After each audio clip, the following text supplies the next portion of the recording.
Muy buenas tardes, señores, bienvenidos. Comenzamos nueva edición de Directos al Derecho. Sí, estamos echando de menos una presencia muy importante aquí, la de nuestro director, pero hoy por motivos de agenda ha tenido que ausentarse. Ni siquiera podrá intervenir en esta ocasión a través del Zoom, pero bueno, está muy presente en esa labor y en esa tarea pues que al final requiere cada programa que hacemos con muchísima ilusión y trabajo durante la semana que precede. El resultado, pues esperamos que una edición a la altura de las anteriores. Desde luego los invitados lo van a estar y los temas en cuanto a candente actualidad se refiere, creo que también. Hoy nos vamos a adentrar en el área de derecho de familia para hablar de la pensión compensatoria. Por supuesto tendremos tiempo para esos MASC y hablaremos de esos métodos adecuados de solución de controversias, así denominados ahora, pero llevados al ámbito laboral. Y hablábamos de actualidad. Pues bien, en breve serán las elecciones para designar decano y junta de gobierno del ICAM. Hoy vamos a conocer qué es ahora abogacía, qué se dedica, cuáles son sus objetivos, sus finalidades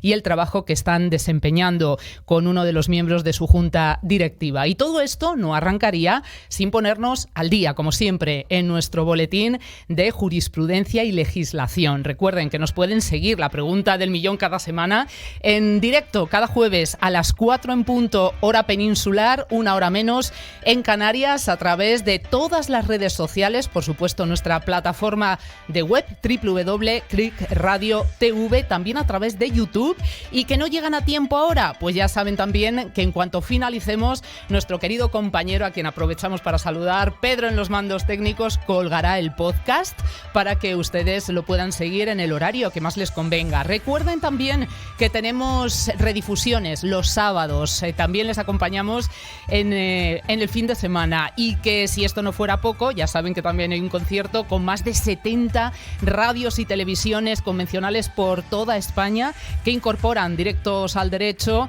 en sus parrillas, en sus programaciones. Así que esperamos que nos sigan con la fidelidad y la entrega que lo están haciendo hasta ahora. Bienvenidos a todos, comenzamos Directos al Derecho.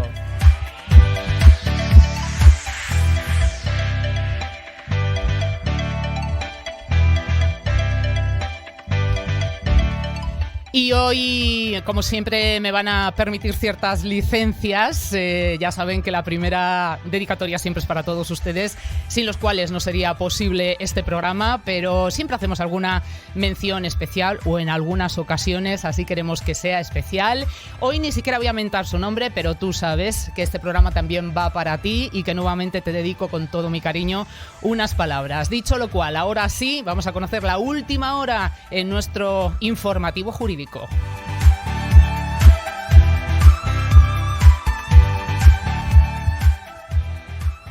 Nos vamos a hablar de legislación y jurisprudencia, empezando por el ámbito civil con la sentencia 3266/2022 de 16 de septiembre sobre el derecho de reembolso. La inversión de la cantidad donada por los padres en la adquisición de un bien ganancial no la transforma per se en ganancial, sino que genera una deuda de la sociedad si se ha invertido a favor de esta, como resulta de lo dispuesto en los artículos 1358 y 1364 del Código Civil, por lo que debe rechazarse este segundo motivo, ya que no se puede aplicar la presunción del artículo 1353 del mismo código ni la del 1361, que de todos modos no se ha citado como infringido. Vamos con la sentencia 3625/2022 del 14 de septiembre sobre legitimación de la administración concursal para interponer demandas. En ambos casos, iniciado un procedimiento cuando el demandante no estaba todavía en concurso y por ello no tenía limitadas sus facultades patrimoniales, o estaba en concurso pero con intervención de sus facultades patrimoniales y contaba con la autorización de la administración concursal. Si durante la tramitación del procedimiento se acuerda la suspensión de sus facultades patrimoniales, la administración concursal sustituirá al deudor en cuanto a jurisprudencia concursado en los procedimientos judiciales en trámite, sin perjuicio de la posibilidad que la ley confiere al deudor para seguir personado en el procedimiento bajo su propia representación procesal y asistencia letrada. Vamos con la sentencia 3260/2022 sobre el recurso de apelación. El Tribunal de Apelación no puede resolver otras cuestiones que aquellas que le han sido trasladadas expresamente, pues en virtud del principio tantum devolutum, quantum appellatum, solo se defiere al Tribunal Superior aquello que se apela. Y también aquellas que razonablemente han de entenderse implícitas en la pretensión del recurso de apelación por ser cuestiones dependientes o subordinadas respecto al objeto de la impugnación. Nos vamos al área penal. Reseñamos la sentencia 3310/2022 de 15 de septiembre sobre alevosía. Obligada lectura por el resumen de la doctrina sobre la alevosía. No desnaturalizaría la concurrencia de la alevosía el hecho de que la víctima se hubiera defendido de alguna manera, lo que no podría ser utilizado para evitar su apreciación si la agresividad desplegada o el aseguramiento en la acción fueran circunstancias concurrentes. Por ello, aunque sea una circunstancia agravante calificada por la existencia de un aseguramiento del delito y una anulación de la defensa, operará también cuando concurra una reducción de la misma, de esa defensa, por lo que aunque la víctima se hubiera defendido de alguna manera, ello no obstaculizará matemáticamente la construcción de la alevosía. Es decir, no se trata de que se exija una absoluta anulación de la defensa, sino que objetivamente puede apreciarse que las posibilidades de defensa se anulan o dificultan, por lo que habrá que apreciarlo caso por caso.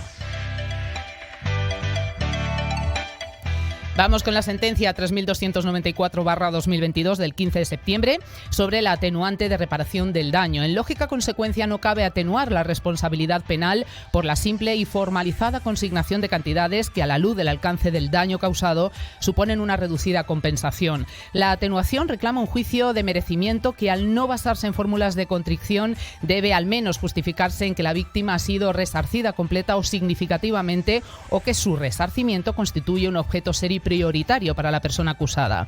Este doble contenido objetivo resulta decisivo para evaluar el alcance atenuatorio de las llamadas reparaciones parciales. Es cierto que la reparación no siempre se agota mediante fórmulas de compensación dineraria, y también lo es que para personas sin recursos económicos satisfacer antes del juicio del inicio del mismo el total importe del daño causado puede resultar extremadamente difícil. En ese supuesto, la medición del valor objetivamente reparatorio de la conducta desplegada por la persona acusada no podrá realizarse al margen de dichas circunstancias o condicionantes de producción, pero ello no significa en modo alguno que baste cualquier consignación dineraria para considerar satisfechas las condiciones de atenuación.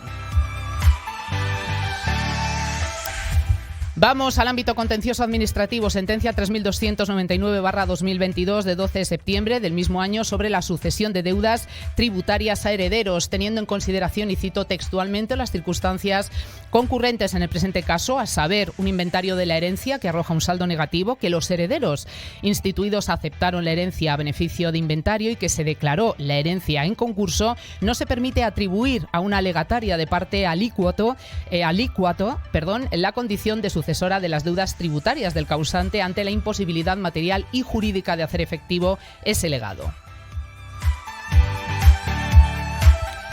Vamos con la sentencia 3302/2022 de 6 de septiembre del mismo año, referente a los intereses de demora. No hay razón o fundamento legal para considerar que el devengo de los intereses de demora, cuyo presupuesto ya existía antes de la declaración de concurso y por tanto se estaban generando sin necesidad de intimación, no hubiera de reanudarse con la aprobación del convenio, que implica la cesación automática de todos los efectos de la declaración de concurso.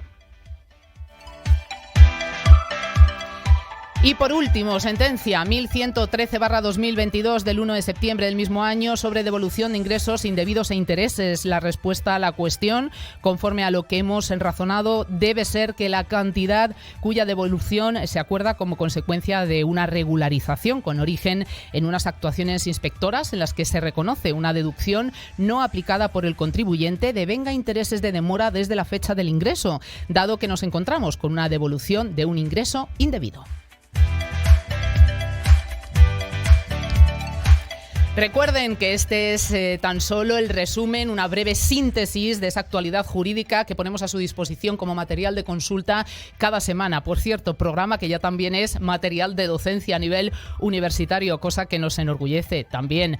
Nos sube el listón y nos exige ese rigor. Bueno, pues que sepan que tienen en formato escrito para que puedan consultar el boletín informativo, el blog de AJM Abogados, el patrocinador que hace posible nuestra edición de Directos al Derecho, y al frente, pues ya saben, Arturo Ortiz liderando ese extraordinario equipo que les puede ayudar en cualquiera que sea su necesidad en materia jurídica. Pero no es el único colaborador. Vamos también a recordar que todavía atravesamos momentos muy difíciles, que hay personas que no salen de esa crisis, que se sienten acuciadas por deudas, que, bueno, pues esos débitos a veces pues provoca que muchas personas lleguen a la ruina y crean que no existe ningún camino viable. Pues sí, de hecho está la segunda oportunidad, así se conoce a esa ley que les da a ustedes la opción de renegociar esas deudas o incluso llegar a condonarlas en algunos casos. Para ello, manos de profesionales, y nosotros les derivamos a los mejores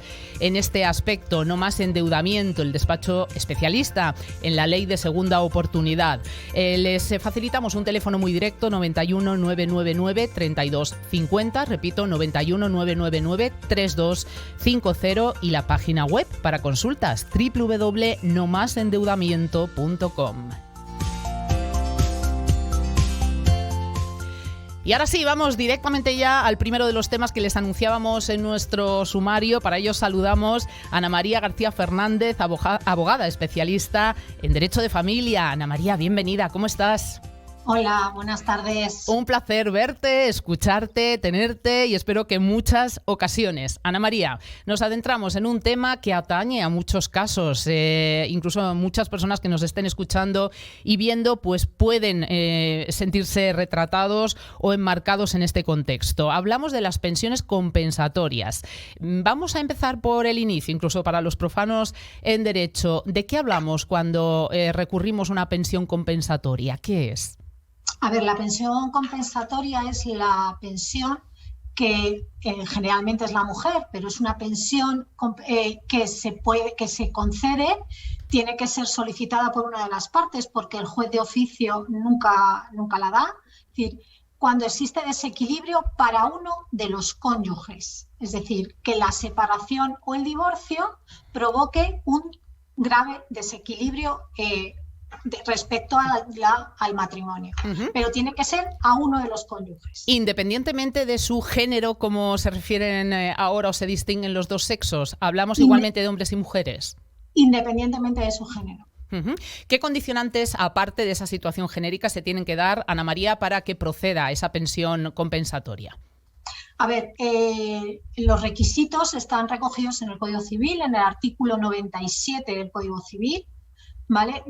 Que establece, digamos, de alguna manera, eso no es cerrado, ¿vale? Es amplio, pero sí nos da las pistas para ver quién tiene derecho a una pensión compensatoria, y eso además establece también la cuantía de esa pensión, ¿vale? Porque no hay ningunas tablas como puede haber en pensión de alimentos.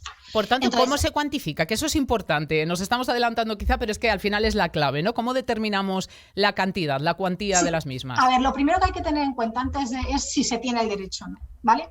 Y se tiene el derecho teniendo en cuenta varias cosas. Es decir, en ese artículo 97 se regula la edad de la persona, ¿vale? No es lo mismo tener 40 años que tener 60 o 70. ¿Por qué? Nos referimos a posibilidades laborales, quizás. Efectivamente. Es decir, a posibilidades laborales y la dedicación a la familia. Es decir, no es lo mismo haber dedicado a la familia muchos años que estar a lo mejor con pocos, no tener hijos. Es decir, hay que tener en cuenta la dedicación a la familia, ¿vale? Pasada y futura. No es lo mismo ya también tener niños mayores que niños muy pequeños, ¿vale? Entonces, la edad, el estado de salud, ¿vale? Hay veces que el estado de salud nos impide el encontrar un trabajo, ¿vale? O desarrollar una actividad laboral con la que pueda subsistir de manera decente, ¿vale? Se tiene en cuenta también, además de la edad, el estado de salud, la incorporación, las posibilidades de incorporarse al mundo laboral y los estudios, ¿vale? No es lo mismo alguien que tiene una formación que será más fácil, o si está reciclada o no, o si llevas muchos años sin trabajar, será mucho más difícil que alguien que ha dejado el trabajo hace 5 años, ¿vale? Entonces todo eso se tiene en cuenta, además de más circunstancias, y el haber trabajado en el negocio familiar. Muchas veces hay muchas mujeres que trabajan en los negocios familiares y muchas no están dadas ni de alta.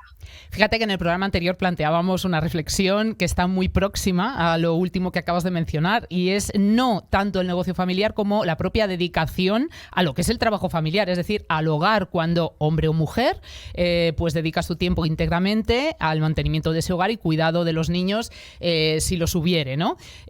Claro, al no tener de momento consideración laboral, entendemos que no se va a tener tampoco en cuenta en estos supuestos, ¿no?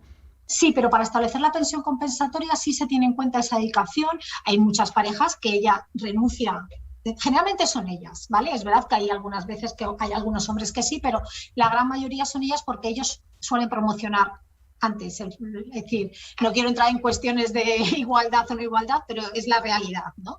Entonces, pues que viajan y que se tienen que cambiar de ciudad o de país, la que suele renunciar a ese puesto de trabajo es ella y es la que dedica a la familia. Eso se tiene en cuenta. De alguna manera es colaborar en el trabajo de la otra persona para que esa persona se desarrolle y a cambio de tu renuncia a tu actividad laboral, ¿no? Eso también se tiene en cuenta. Y algo que has dicho muy importante, que no es cuestión, pero sí lo voy a dejar señalado por si acaso en algún otro programa lo podéis ver, es una cosa es la pensión compensatoria y otra cosa es la indemnización compensatoria. Son dos cuestiones diferentes y pensiones diferentes. Que no tienen nada, ¿vale?, que ver, son dos conceptos. Que no tienen nada que ver, pero que reconoce, una de ellas reconoce la labor en el hogar y la renuncia a todo eso, y la otra, además de reconocer eso, reconoce la dedicación a un trabajo, es decir, pues haber colaborado en el negocio familiar, pero solamente cuando se está en separación de bienes, no en gananciales. Te voy a poner, no te voy a llevar al jardín de la distinción de géneros, que no vamos a entrar, sería otro debate para muchos programas monográficos, pero sí te voy a poner quizá en el más difícil todavía, pero sé que me lo puedo permitir contigo, Ana María. Lógicamente, para establecer esa cuantía se tienen en cuenta todos esos requisitos que también has expuesto y explicado, es un compendio de todos ellos. ¿Qué ocurre cuando se contraponen entre sí? Vamos a poner un ejemplo. Existe una desigualdad económica a la hora de esa separación, divorcio entre los cónyuges. Sin embargo, quien queda en detrimento económicamente hablando es quien a lo mejor en cualificación y posibilidades laborales tiene pues una posición más destacada, más favorable. ¿Qué pasa? Estos casos se dan muy a menudo. No voy a referirlos ni a hombres ni a mujeres, pero se suelen dar. Sí, claro que se da, pero lo que se tiene en cuenta, eso es un punto de muchos. Ese no es el más importante. Es decir, lo que se tiene en cuenta es esa renuncia y si eso ha llevado a ese desequilibrio económico. Si ha llevado al desequilibrio económico, da lo mismo que tenga más formación o menos formación. Sí, ¿vale? Es decir, entendemos eso no va a perjudicar para tener ese derecho a la pensión. Siempre cuando nos referimos a estas cuestiones viene también otro matiz. La realidad es una, la carga probatoria, la posibilidad de demostrar en definitiva esas, en este caso esos requisitos, a veces es difícil y es diferente. En este caso, ¿cómo los podemos probar? Es importante, ¿no?, que queden plasmados. No, es que es no solo importante, es que la prueba es la que nos va a decir no solo la cuantía, no solo si existe desequilibrio o no, sino el tiempo de la pensión compensatoria. Porque antes, cuando yo empecé a ejercer, es decir, eran de manera vitalicia prácticamente el 90% de las pensiones compensatorias. Y ahora, digamos que el 90%, cuando se conceden, son limitadas en el tiempo. No son vitalicias. Hemos pasado un poco de soslayo por algo, pero que creo que es muy importante. Has mencionado con muy buen criterio los casos de dedicación de uno de los cónyuges. Sigo sin hacer restricciones de género, por ejemplo, al negocio familiar. Pero ¿qué pasa cuando esa dedicación no es remunerada? Bueno, ahí está. A ver, cuando no es remunerada, que eso es la gran mayoría, cuando no es remunerada, depende del régimen económico del matrimonio. Si se está en el régimen económico ganancial, solo se tiene derecho a esa pensión compensatoria, ¿vale? Y se tiene en cuenta para aumentar la cuantía de esa pensión. Si tú además dedicarte al hogar, a lo que son las tareas del hogar y de la casa y de los hijos y de todo el cuidado de eso, también te has dedicado al negocio familiar, tu pensión compensatoria será más elevada. Inclusive, dependiendo de la edad, muchos más, en el tiempo será más, a lo mejor 5 o 10 años o incluso vitalicia, depende de la edad que uno tenga, porque si encima no ha percibido ingresos no va a tener derecho a pensión de jubilación esa persona. ¿Vale? Entonces la pensión compensatoria se tendrá que ver incrementada. Eso en gananciales. Y en separación de bienes, claro, como además, es decir, en gananciales tienes la mitad de los bienes de la otra parte, pero en separación de bienes, al no tener esa mitad y haber colaborado en un negocio familiar donde solamente se va a beneficiar el titular a nombre de quien estén esos bienes, entra, además de la pensión compensatoria, lo que he comentado al principio, la indemnización compensatoria, que es un pago, una indemnización. Al estar en separación de bienes no tienes derecho a los bienes, pero sí a que se te reconozca ese trabajo y se paga también. Son compatibles ambas pensiones. Y en el caso, Ana María, de estar casados en régimen de separación absoluta de bienes, no tener un patrimonio común, por tanto, no hablar ni siquiera de posibilidades de indemnizaciones, vamos a llevarlo incluso al caso de no tener hijos tampoco en común. ¿Cabría pensión compensatoria en caso de desequilibrio económico? Cabría pensión compensatoria y indemnización compensatoria, que no cabrían gananciales. Esto es importante. Hablamos también de requisitos temporales. Estas pensiones son vitalicias, tienen una limitación temporal, se asignan por años.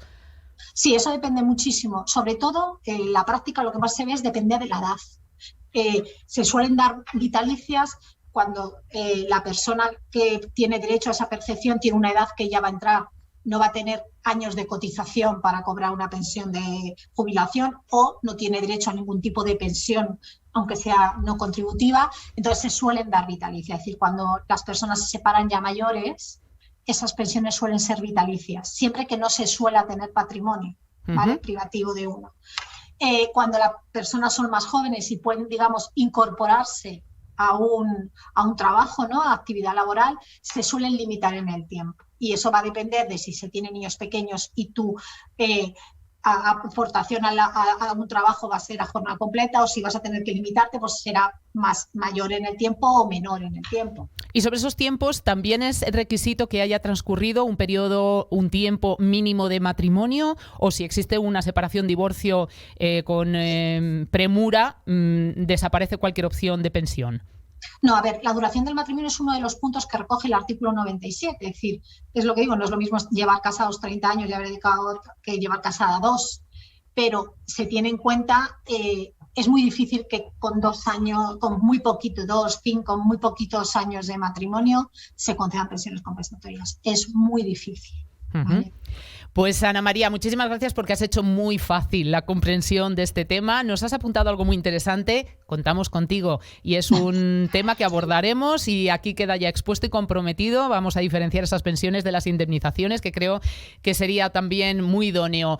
Ana María, hasta prontito, espero, y así nos gustaría. Ana María García Fernández, abogada especialista en Derecho de Familia. Un placer. Muchísimas gracias a vosotros por invitarme. Gracias. Muchas gracias. Ana María, un abrazo. Sí. Bueno, señores, nosotros continuamos además dándoles muy buenas noticias. Ese equipazo al que nos referíamos, al frente del cual situamos a nuestro director Arturo Ortiz, pues ha emprendido, además de su división de AOH Mediadores, un proyecto que a mí me parece estupendo y que, por cierto, me encantaría, precioso. Llevar el mundo del coaching a la abogacía, al mundo jurídico, coaching especializado para abogados. Qué falta hace, ¿verdad? Y es que, desde luego, los profesionales no valoran muchas veces, los que no se dedican a la profesión, el nivel de exigencia que tiene la abogacía y muchas veces la necesidad de herramientas y de instrumentos que faciliten su ejercicio. Bueno, pues a través del coaching lo pueden encontrar. Si quieren más información, diríjanse a AOH Mediadores, esa división dedicado a los MASC, y al frente Arturo con el mejor equipo de profesionales. Y nosotros tenemos al mejor equipo siempre de invitados. Jesús Andújar, hemos hablado de algo muy actual y es que muy prontito tendrán lugar esas elecciones para designar decano y junta de gobierno del ICAM, y hoy queremos conocer qué es ahora abogacía, y lo hacemos con un miembro de su junta directiva. Jesús, bienvenido.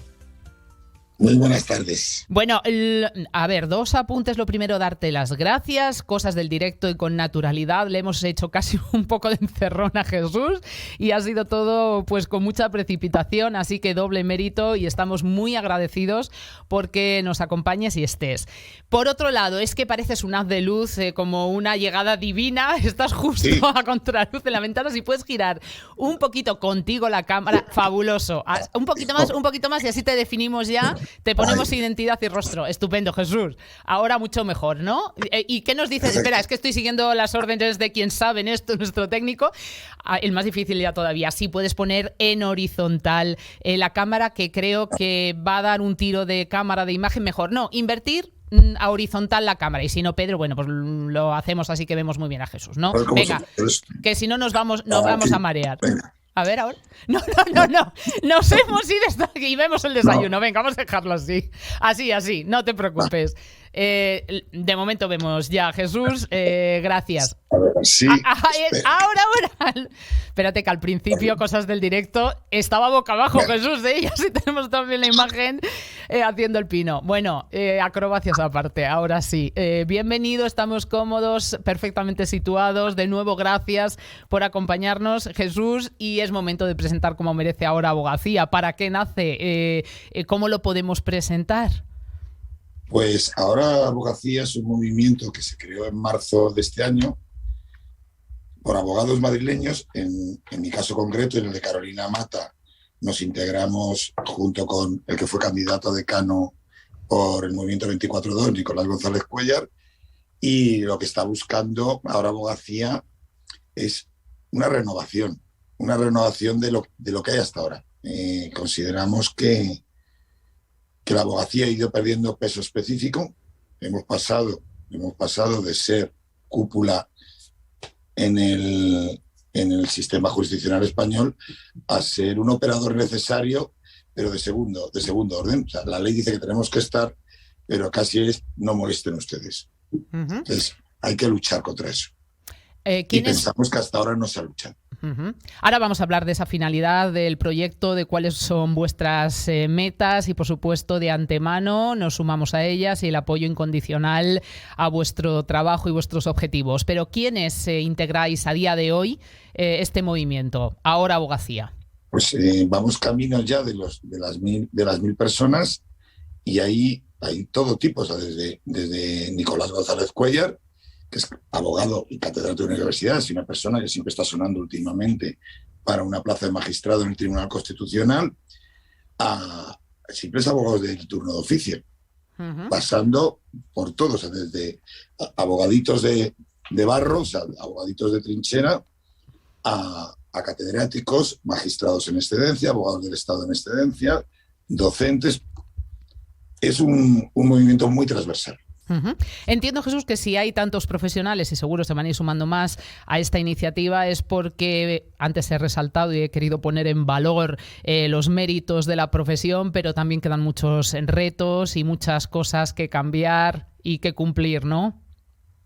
Vamos a ver, sobre todo yo, lo que a mí me afecta, ¿no? Y lo que intento yo reivindicar, porque al final somos también un movimiento democrático, ¿no? Y opinamos todo. Yo, sobre todo, es dignificar la abogacía, ¿de acuerdo? Como te acabo de comentar, hemos pasado a ser un operador necesario, pero de segundo o tercer orden. Yo me acuerdo cuando nos presentamos en las anteriores elecciones como Movimiento 24-2, encabezados por Nicolás como candidato a decano. Nicolás tenía una muy buena amistad con el que era el ministro de Justicia de esa época, y cuando nos recibió en el ministerio nos comentó que no tenía interlocución directa con el Consejo General de la Abogacía. Que era algo incomprensible. Que sí, por ejemplo, existía con los procuradores. O sea, los procuradores, había un funcionario del ministerio que tenía comunicación directa con una persona del Colegio de Procuradores, y que, por ejemplo, eso con el Consejo General de la Abogacía no existía. O sea, que cuando tuvo que comunicar con la presidenta para algo, tuvieron que llamar diciendo: llamamos del gabinete del ministro, ¿con quién tenemos que hablar? Entonces, eso es contra lo que yo quiero luchar. Porque, claro, eso significa dónde hemos llegado, hasta qué fondo ha llegado la abogacía, donde en un ministerio no hay una interlocución directa con algo tan importante como es el Consejo General de la Abogacía. Uh-huh. Aparte de esta reseña, desde luego no poco trascendente, ¿cómo veis el sector a día de hoy? Si tuvierais que hacer una valoración, una visión y como un poco portavoz y representante de todos los profesionales que te secundan, Jesús, ¿cuál sería ese criterio? Pues a ver, somos, lo estoy diciendo, un operador necesario en la Administración de Justicia, pero, la vez que lo digo, pero somos secundarios y no somos secundarios. O sea, la abogacía es la que está verdaderamente en la calle, la que sabe, la que tiene conocimiento de los problemas, ya sea en el ámbito penal, ya sea en el ámbito civil, en el laboral o contencioso. Acabáis de hacer un resumen de jurisprudencia. Detrás de esas resoluciones, es verdad que hay un tribunal, pero hay un abogado que ha planteado esa tesis. Entonces, ¿por qué la abogacía no está en las comisiones, o no suele estar la abogacía de trinchera en esas comisiones codificadoras? Si en realidad somos los que estamos en la trinchera y vamos al tribunal a abrir el debate y a proponer esas tesis. Entonces, considero que la abogacía tiene que volver a estar arriba.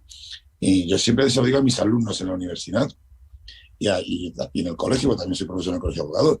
Digo, la ley de enjuiciamiento criminal tiene ya 140 años y la redactó un abogado. Alonso Martínez no era magistrado, era abogado. ¿Vale? Uh-huh. Pues vamos a volver ahí. ¿Cuándo ha sido el último ministro de Justicia abogado? Ya ni nos acordamos.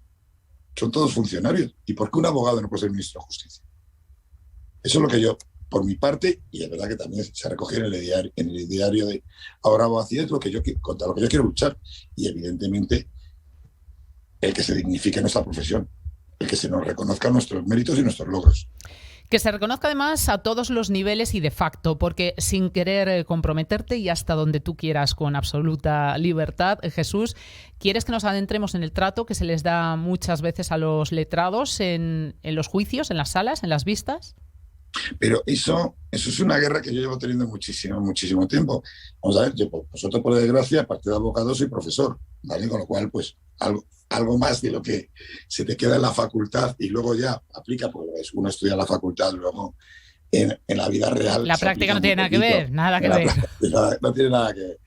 No, a mí me hierve la sangre y soy una persona muy tranquila, pero muy tranquila, ¿eh? Todos mis amigos me conocen, soy muy tranquilo. Sacarme de quicio es literalmente imposible.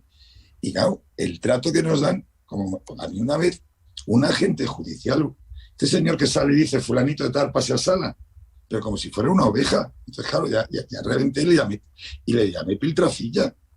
Claro, luego la jueza que me conocía me decía, Jesús, ¿qué ha pasado?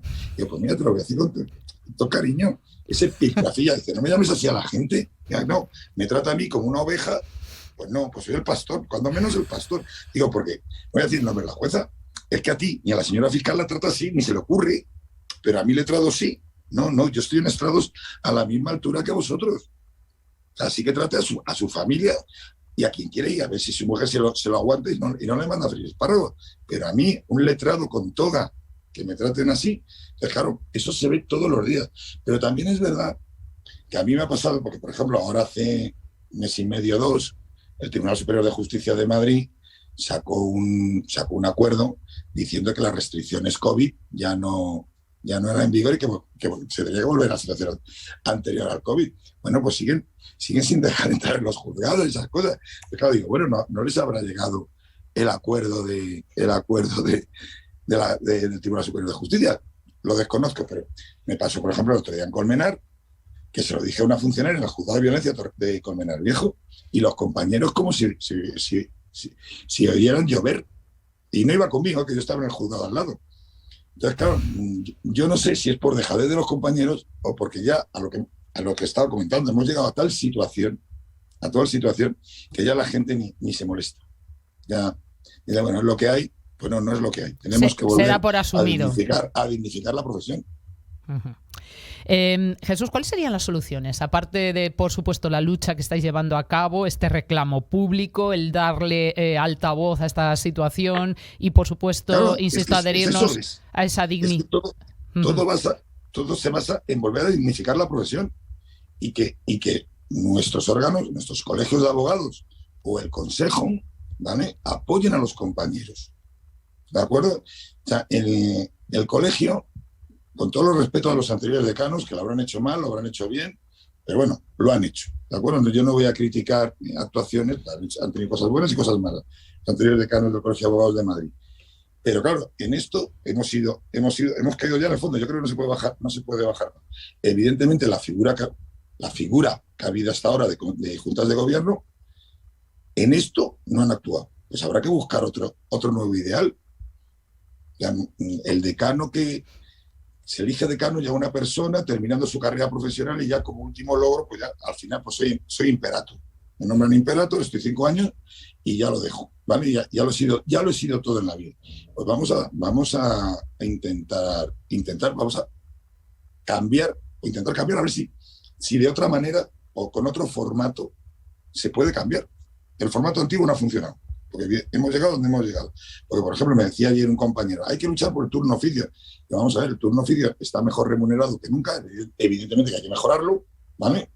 Pero bueno, estamos cobrando al mes y medio ahora mismo, y cuanto más salvaremos, se actualiza, es verdad que es poco, pero la vez que más, entonces habrá que luchar por esa mejora, pero también habrá que luchar porque el compañero en una guardia no esté 3 horas esperando en una comisaría. O sea, un abogado de guardia no tiene que estar en una sala de espera 3 horas esperando. Tienen que esperarle a él. A la policía no se le ocurre hacer esperar al juez 3 horas, ni al fiscal. Entonces, vamos a ver si con un formato, que además yo he sido de los mayores abanderados, digamos. Los señores de 60 años, no, ya no. Los de 50, como yo, venga, vamos a darle esto a la gente de 40 que tiene ganas, que tiene iniciativa y que tiene toda la vida por delante.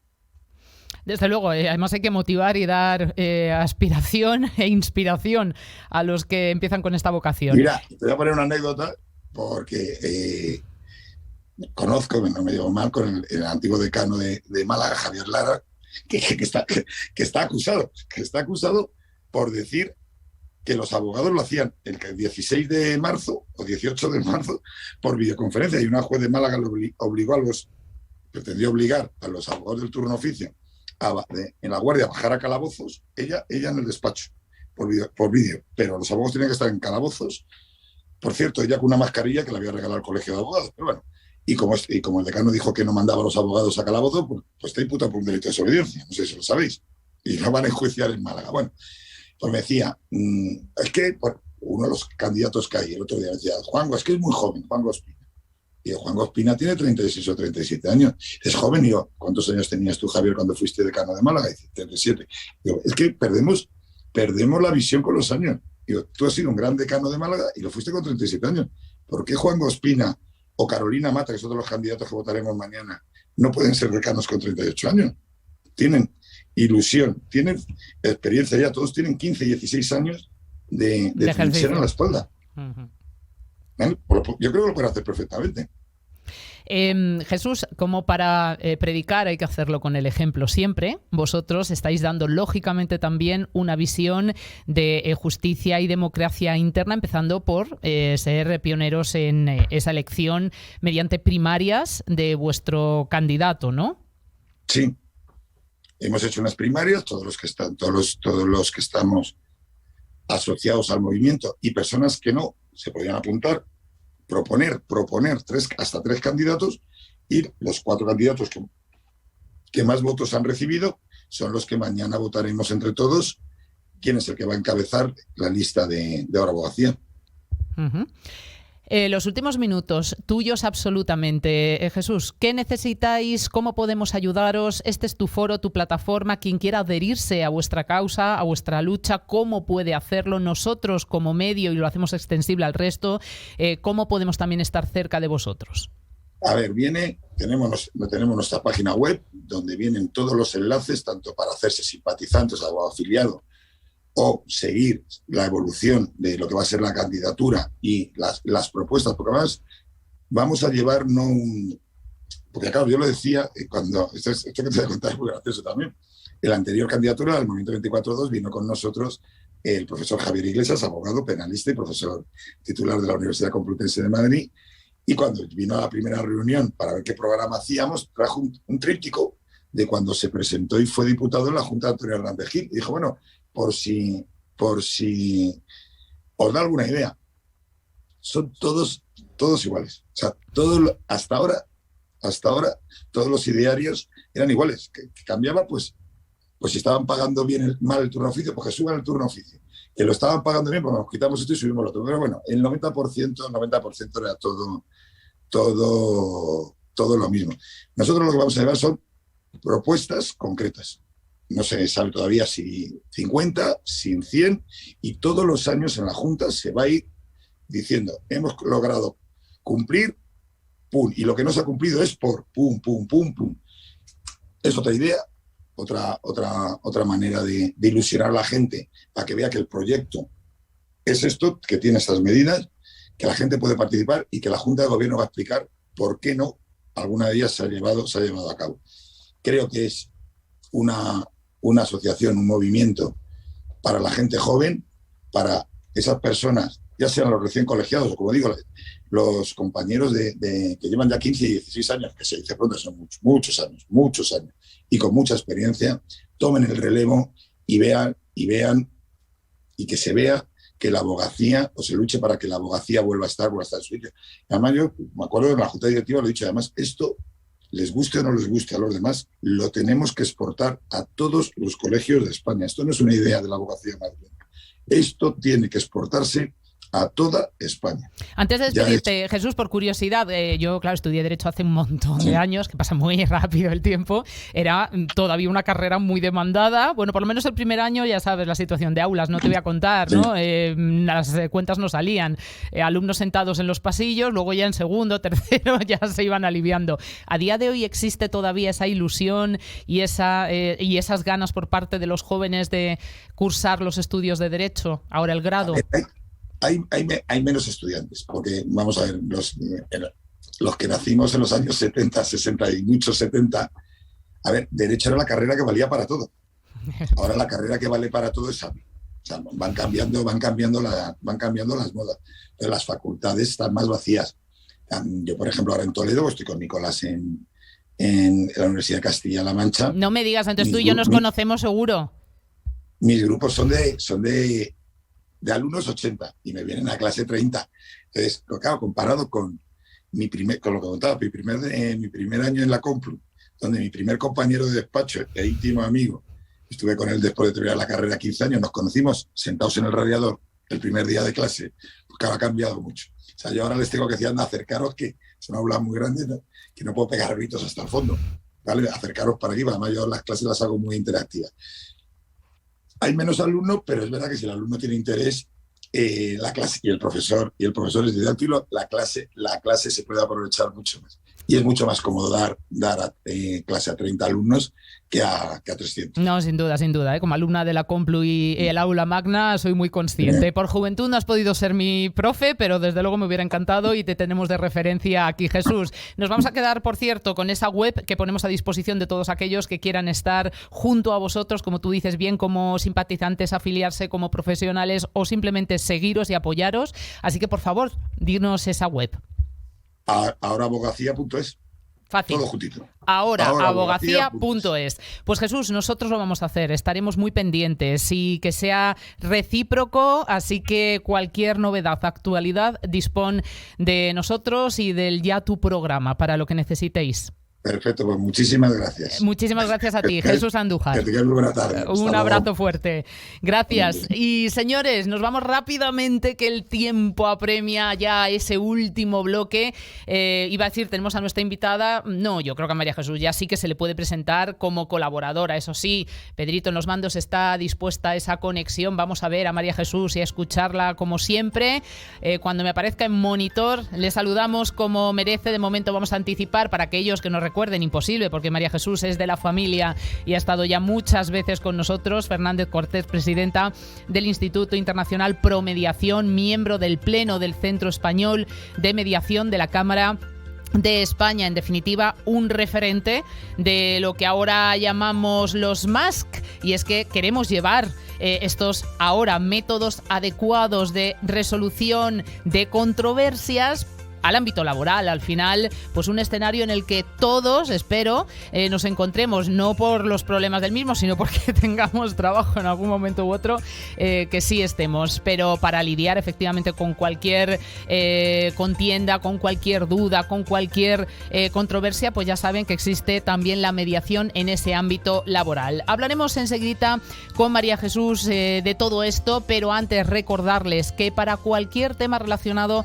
con esos métodos alternativos de resolución o métodos adecuados ahora de resolución de controversias, pueden también acudir, aparte de a Promediación con María Jesús y sus profesionales, a AOH Mediadores, esa división de AJM Abogados dedicado a la mediación sobre todo, y que lidera como todos estos grandes proyectos y siendo nuestra cabeza Arturo Ortiz. Les vamos a dar también los datos de referencia directos de AOH, porque recuerden que además está poniendo en marcha ese proyecto de coaching para abogados, un servicio de coaching y de mentoring también muy especializado para los juristas, en definitiva para aquellos que en un momento determinado se atasquen y que no consigan sus retos. Pueden informarse en, apunten, info@mediacionmercantil.org, info@mediacionmercantil.org, o en el teléfono 91 113 1027, 91 113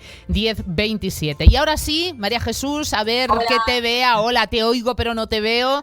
No, bueno, pues vamos a tenerte, me dice nuestro técnico, en audio. No hay problema, venga, volvemos a la radio, que tengo yo nostalgia también de ese formato tan bonito. María Jesús, ¿cómo estás? Aunque no me Hola. veas, que te Pues mando buenas muchos tardes, besos. Encantada de estar contigo, como siempre, y disculpa que no puedo poner la cámara. No te preocupes, vas a poner tu experiencia y tu muchísimo conocimiento, como siempre, que es un privilegio y un lujo para nosotros. Así que no te quiero restar ni un solo minuto. María Jesús, lo decía en presentación, vamos a llevar esa mediación, ahora los MASC, al ámbito laboral, en el que al final pues todos nos encontramos, Dios mediante, ¿no? Y que tengamos ese escenario de trabajo. Sí.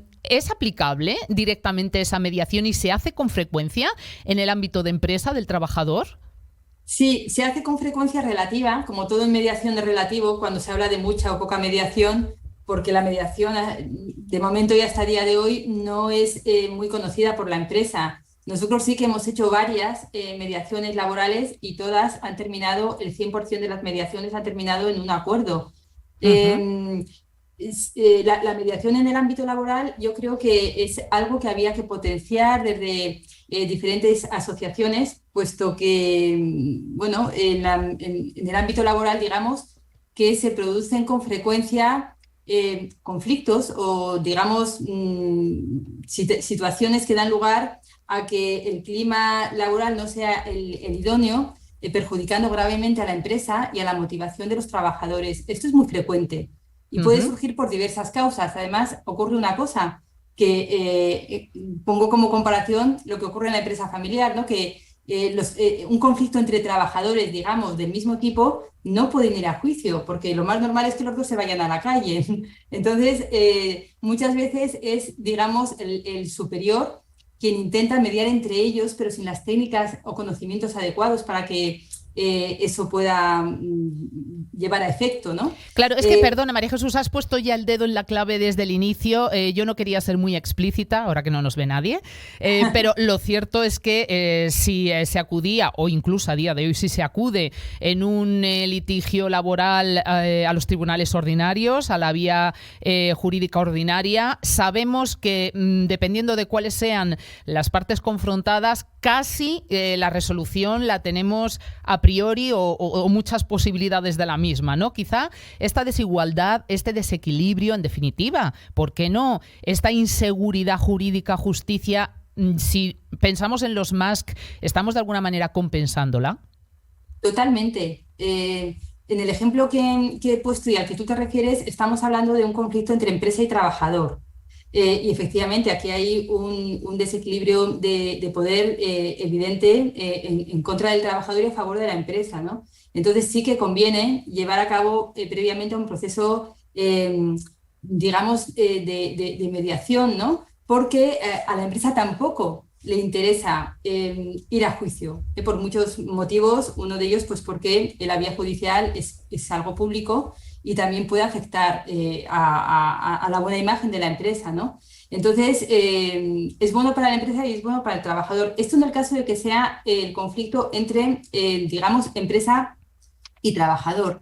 Pero también puede ser que el conflicto exista entre dos trabajadores. Igualmente complicado es acudir a la vía judicial en una empresa. Entonces, pues bueno, en cualquiera de los casos, el acudir a una vía de cualquiera de los MASC, yo fundamentalmente estoy especializada en la mediación, pero también podría ser una conciliación o perfectamente podría ser también una negociación. El caso es que sea una vía de resolución de conflictos colaborativo. Tiene muchísimas ventajas porque algo fundamental para la empresa y para los trabajadores es que haya un buen clima laboral, en que todas las personas que allí trabajen estén motivadas. Y esto también, por supuesto, que influye en el incremento de la productividad. Claro, al final partimos de una voluntariedad de llegar a ese punto de entendimiento.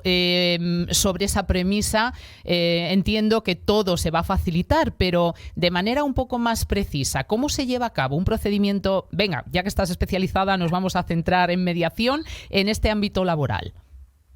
Pues mira, como cualquier otro tipo de mediación, a nosotros recibimos normalmente yo lo he recibido por parte de los abogados del trabajador.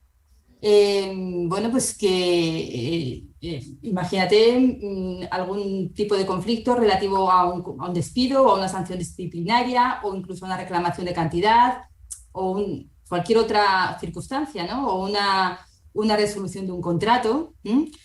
Antes de acudir a la vía, digamos, judicial, es verdad que pueden ir a reclamar ante el SMAC, hacer una conciliación previa ante el SMAC, ¿no? Que esto está regulado por una ley de jurisdicción social y persigue alcanzar un acuerdo siempre entre empresarios y trabajadores, pero también tienen, digamos, el poder acudir a una mediación privada, como es nuestro caso del Instituto Internacional por Mediación. Entonces, una vez que el trabajador, a través de sus abogados, se pone en contacto con nosotros nos ponemos inmediatamente en contacto con la empresa. Y la empresa, bueno, pues nos contesta que lo comunicará al departamento correspondiente y en unos cuantos días, no suelen ser muchos, recibimos una contestación de que están a favor de la mediación o de que se oponen. Si se oponen, pues no hay nada que hacer. Nosotros se lo comunicamos al abogado del trabajador y ya se iniciará, digamos, pues ante el SMAC, digamos, lo que está previsto en la ley para estos casos, ¿no? Y digamos que están a favor de la mediación, pues fijamos una hora en el despacho, una sesión informativa y la sesión constitutiva y en poco menos de un par de horas o de 3 horas se suele alcanzar un acuerdo. La mayoría de las veces que vienen a mediación se alcanza el acuerdo, porque tanto el trabajador que se ha puesto en contacto con nosotros como la empresa, digamos que quieren alcanzar ese acuerdo. Claro, te iba a preguntar... Es una mediación-negociación, digamos. Claro, te iba a preguntar, como siempre hacemos en este ámbito, sobre esas cifras que al final avalan la conveniencia por el éxito de este tipo de vías de solución de las controversias, pero ya en este caso, fíjate con qué celeridad, que hablamos de horas en vez de una dilación de tiempo que pueden ser meses, años en tribunales ordinarios. Es que es una barbaridad, sin entrar en costes económicos, que por supuesto también, ¿no? La mediación en el ámbito laboral es muy eficaz y es muy beneficiosa tanto para la empresa como para los trabajadores, porque además muchas veces a través de esas mediaciones el trabajador va a seguir en la empresa. Entonces, imagínate, ¿no? Lo que ocurriría si vuelve a la empresa por sentencia judicial, el ambiente que hay, ¿no? en esa empresa, donde ya casi se ha acudido a juicio o se ha perdido una sentencia, sería terrible para la empresa en general. Entonces, a través de la mediación, tú sabes que se restablecen las relaciones. Bueno, pues como son acuerdos ganar-ganar, pues muchas veces de ahí pues salen juntos, salen hablando y el trabajador sigue trabajando, o si es un despido se llega a un acuerdo en una cifra. Y bueno, el acuerdo se documenta, se formaliza, María Jesús. Sí, se formaliza en un acuerdo final que tiene la eficacia jurídica que ya sabemos que tienen los acuerdos de mediación y por supuesto que es vinculante para las dos partes. Y bueno, nosotros ya te digo que en nuestra experiencia de las mediaciones que hemos hecho, el 100%, me estoy intentando acordarme de alguna que no haya sido así, pero o no acuden, que eso también es posible, que la empresa diga, pues no, que iniciamos ya una vía, pues eso, judicial o ante el SMAC, o las que acuden es un 100%. En los casos que se llegan a un acuerdo. Fíjate, es difícil tener esos porcentajes en nada. Muchísimas gracias, enhorabuena por ello. Al final, vuestra profesionalidad pues también es razón y motivo de la consecución de esos objetivos. Así que felicidades, María Jesús. Nos tenemos que ir hoy, pero sabes que es hasta muy prontito. Muy bien, muchas gracias a vosotros y a vuestra audiencia. Un abrazo muy fuerte. Gracias, María Jesús Fernández Cortés. Bueno, Adiós. señores, y hoy me he reservado 1 minutito y medio porque tenemos cosas que anunciarles. Esta semana van a tener a Alexia hasta en la sopa, espero que no se aburran. Desde luego para mí es la mayor felicidad y es que en un instante sí despediremos esta edición de Directos al Derecho. Yo no les digo adiós porque tendré el privilegio de acompañarles como invitada en el programa siguiente. Esto es vivo, esto es directo. En unos minutos, de la mano de Javier Lillo, tendrán un espacio muy, muy especial. Luego entenderán por qué. Y para mí, desde luego, es una alegría formar parte de ello. Después nos vamos a un macroevento que también ha preparado esta cadena con una trascendencia y repercusión a nivel social. Lo voy a dejar ahí también muy importante. Les darán cuenta las personas debidas también en su momento. Hoy estaremos todo el día trabajando por y para ustedes. El sábado ya saben que tendrán redifusión de Directos al Derecho y yo saldré de viaje para Ciudad Real para algo también bellísimo, un encuentro del que también les daremos cuenta. Les vamos a dejar ahí que no es la intención de cebar, sino de dar a cada instante y cada acontecimiento pues el momento debido. En definitiva, que seguimos a su lado, que esperemos y esperamos que ustedes también estén al nuestro. Ya saben que pueden hacerlo a través de todos los medios y foros, redes sociales, YouTube, a través de nuestra web. Por cierto, no lo he dicho al comienzo, pero ustedes no solamente son espectadores y oyentes, son parte, la esencial e indispensable de Directos al Derecho y pueden participar como tales directamente en nuestro WhatsApp 696-865228. Señores, les dejo que nos ponemos a preparar el siguiente. Gracias por seguirnos, Arturo Ortiz, te hemos echado de menos. La próxima semana aquí en nueva edición, jueves en directo a las 4, hora menos en Canarias, en Directos al Derecho. Pedro, gracias.